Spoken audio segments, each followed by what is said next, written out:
কালোমুখ হনুমানের পদচারণা দেখা যাচ্ছে শরীয়তপুর জেলার সখীপুর থানার বিভিন্ন সড়কে। এই ধরনের হনুমান দেখলে ছোট বাচ্চারা এগিয়ে আসে খেলা করতে।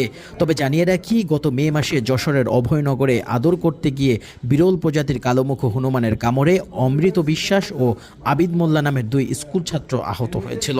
তাই এই ধরনের হনুমান থেকে আপনার বাচ্চাকে সচেতন করুন।